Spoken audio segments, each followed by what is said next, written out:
ইতিমধ্যেই গ্রহদের রাজপুত্র বুধ, বুদ্ধি এবং ব্যবসার মূল কারক গ্রহ বুধ গ্রহটি রাশিচক্রের পঞ্চম রাশি সিংহতে অস্তগত অবস্থায় চলে এসেছে।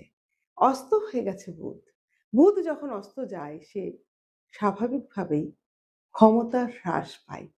কিন্তু রাশিচক্রের ১২টি রাশির উপরই ভালো মন্দ প্রভাব পড়বে এবং ৪ রাশির উপরে শুভ প্রভাব পড়বে। এটা ১ মাসের জন্য বুধ থাকছে অস্ত অবস্থায়। এই ১ মাসের জন্য রাশিচক্রের ৪টি রাশি শুভ প্রভাব ভোগ করবে। সেই ৪ রাশির জাতক জাতিকাদের কিন্তু বিশেষ করে ব্যবসায় ব্যাপক উন্নতি হবে। ফুলে ফেঁপে উঠবে ব্যবসা। বন্ধ হয়ে যাওয়া ব্যবসা আবার চালু হতে শুরু করবে। বড়, বড় কোম্পানি বড়, বড় জায়গায় ডিল করতে পারবে। অনেক ক্লায়েন্ট কিন্তু আপনার আসবে। চলে যাওয়া পুরনো ক্লায়েন্টও ফিরে আসবে যদি আপনি ব্যবসা-বাণিজ্য করেন। কর্মের উন্নতি, যারা ব্যাংকিং সেক্টরে কাজ করেন তাদের থাকবে ব্যাপক উন্নতি যদি আপনি এই ৪ রাশির মধ্যে একজন হয়ে থাকেন। যারা ছাত্রছাত্রী আছে এই ৪ রাশির তাদের কিন্তু পড়াশোনায় মনোযোগ বাড়বে এবং সুযোগ আসবে দেশে বিদেশে বাইরে বিভিন্ন জায়গায় সফলতার সুযোগ। ব বিভিন্ন পরীক্ষায় বড়, বড় পরীক্ষায় সফলতার সুযোগ সবই কিন্তু এই বুধ অস্ত অবস্থায় থেকে ৪ রাশির জাতক জাতিকাকে দেবে।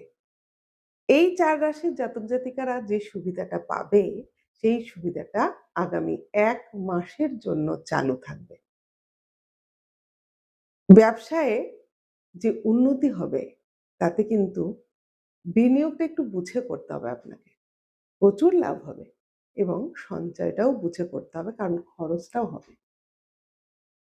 কোন ৪ রাশির এই অস্তমিত বুধ বড়, বড় সুযোগ এনে দেবে? বৃষ রাশি, মিথুন রাশি, সিংহ রাশি এবং তুলা রাশি। আপনি যদি এই ৪ রাশির মধ্যে একটি হয়ে থাকেন তাহলে আপনার জন্যও কিন্তু এই সুযোগ চালু হয়ে যাবে। আপনাকে প্রতি বুধবার দিন গণেশজিকে ২১ টা দূর্বা প্রদান করতে হবে এবং একটি হলুদ লাড্ডু। প্রতি বুধবার করুন। আপনার আগামী ১ মাসের জন্য কিন্তু ব্যাপক উন্নতি অপেক্ষা করছে। সকলে ভালো থাকুন। আপনি কোন রাশির জাতক জাতিকা সেটা আপনি জানাতে ভুলবেন না।